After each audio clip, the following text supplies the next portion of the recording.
Hi, welcome to the Hard Rock Cafe.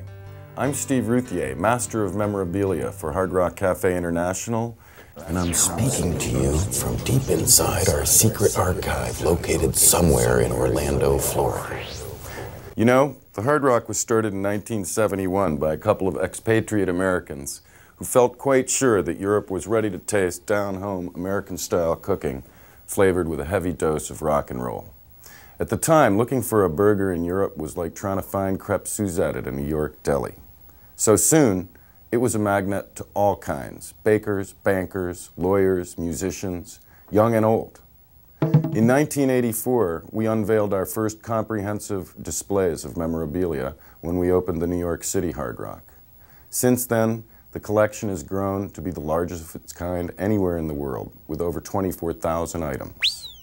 Legend has it that the collection started in the late 70s when Eric Clapton gave his guitar to Isaac Tigert, one of the founders of Hard Rock Cafe. Isaac wasn't a player, so he asked Eric if he could put it on the wall, and Eric said okay. 3 weeks later, another guitar was delivered to the Hard Rock, and there was a note from Pete Townsend of The Who that said simply, "Mine's as good as his." One of the most common questions we're asked about the collection is, how do you get all this stuff? Well, there are a number of ways. The first way is that artists, the artist's management or family, donate the gear to us. Another way is at auction, and there are a number of them held each year in London and on both coasts of the US, and we participate in those auctions, although often we take a back seat and try to hide. The next way would be from private collection, private acquisition. And that's this strange ragtag world of people who buy, sell, and trade the kinds of things that we're looking for. And lastly, we're very well known as collectors, so there is a constant stream of inquiry that comes at us, and we filter through it, we figure out what we want to chase, and we try to make a deal.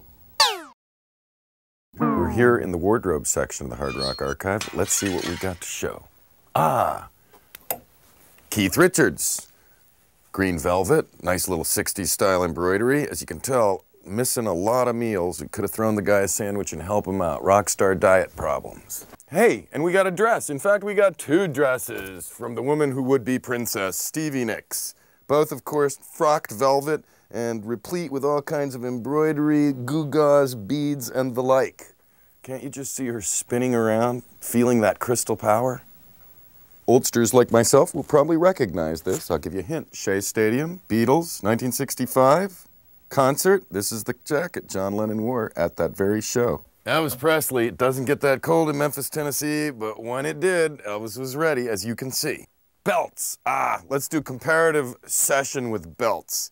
The one here that I'm shaking is Keith Richards, kind of a Greek or perhaps Persian motif, very hippie. Over here, the king of rock and roll. A guy who was big in so many ways, he needed huge chunks of turquoise to make out this belt. Let me tell you what, heavy, maybe 10, 15 pounds. Old Elvis, he had a flair. Shoe wear, Elton John. Nice little piano motif down the side, made by the famous sporting goods manufacturer Puma, especially for Elton, you know, emblazoned with the name. Ooh, leather pants, who could they be? It's the Lizard King, Jim Morrison.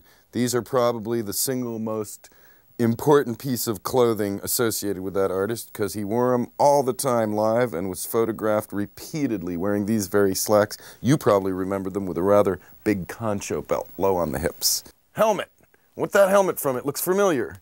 It's from a famous Who album called Odds and Sods, and there's the helmet now being worn by famous bass player John Entwistle.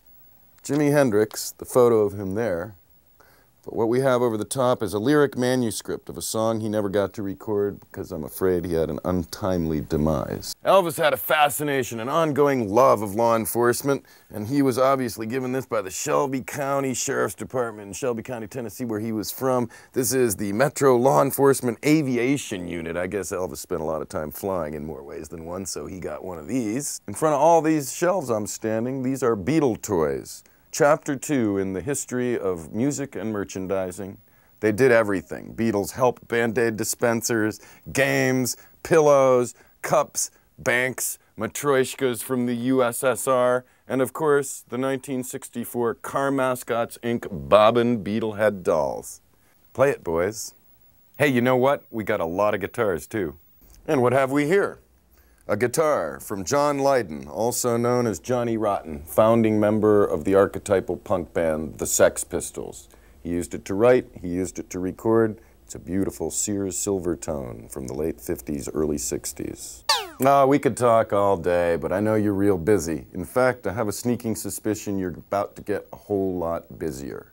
So I hope you enjoyed this orientation, found it stimulating, educational, and most of all, fun. And as Elvis used to say, bring me another deep-fried peanut butter and banana sandwich, and don't be stingy with the bacon bits. Aloha.